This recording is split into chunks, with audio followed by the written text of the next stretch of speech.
আরতি করে তিলক পরাও দ্রৌপদী।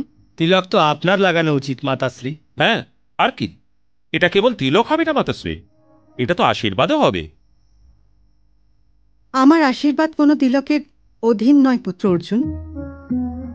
ঘরে বৌমা এসে যাবার পরে বিশেষ অধিকারগুলো মা আর স্ত্রীর মধ্যে ভাগ হয়ে যাওয়া উচিত। মর্যাদার কিছু রেখা টেনে দেওয়া উচিত, যাতে শাশুড়ি হয়ে যাবার পর যা মায়ের পার করা উচিত নয় পুত্র, এই রেখাগুলো সুখী সংসার জীবনের ভিত্তিপ্রস্তর হয়ে থাকে। আজ যুধিষ্ঠিরের কপালে তিলক লাগানো দ্রৌপদীর বিশেষ অধিকার পুত্র। যথাজ্ঞা মাতাশ্রী। ভাগ্যবতী হও, পুত্রবতী হও। আরতি করো পুত্রী।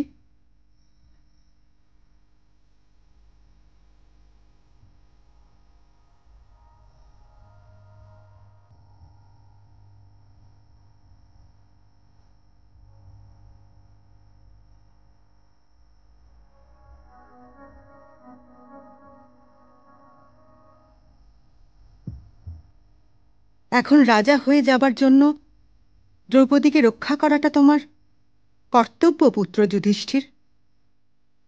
দ্রৌপদীর দায়িত্ব তোমার ওপর তোমার ভাইদের থেকেও অনেক বেশি।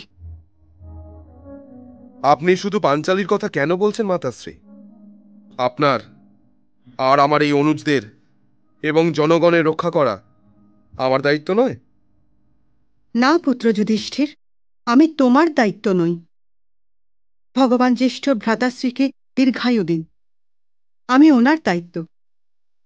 পুত্র, তোমাদের আজ আমি দ্রৌপদীকে দিলাম, এখন আমার এই পুত্রদেরকে সামলাও পাঞ্চালী, কিন্তু আমার সহদেবের উপর বিশেষ নজর দিও।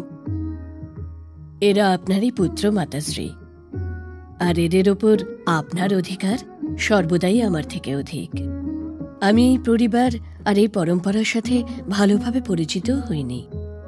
আপনার সাহায্য ছাড়া আমি আপনার বংশধরদের সামলাবো কি করে মাতাশ্রী? পুত্র ভীম, তোমার ভ্রাতাশ্রীকে রাজসভার দিকে নিয়ে চলো। যথা আজ্ঞা মাতাশ্রী। আপনি যাবেন না মাতাশ্রী? না পুত্রী, তুমি যাও। আমি তো রাজসভা কখনো দেখিনি। যখন আমি এখানে প্রথম এসেছিলাম তখন মহারাজ নিজের বিজয় যাত্রায় বেরিয়ে গিয়েছিলেন। ওখান থেকে ফিরে সাথে সাথে বিশ্রামের জন্য তাকে বিশ্রাম বাটিকায় পাঠিয়ে দেওয়া হয়েছিল। তারপর ওখানে ঋষিকিন্দমে দুর্ঘটনা হয়ে গেল, আর আমার মহারাজ বনবাস নিয়ে নিলেন। তাই যে রাজসভা আমি মহারানী হয়েও দেখিনি,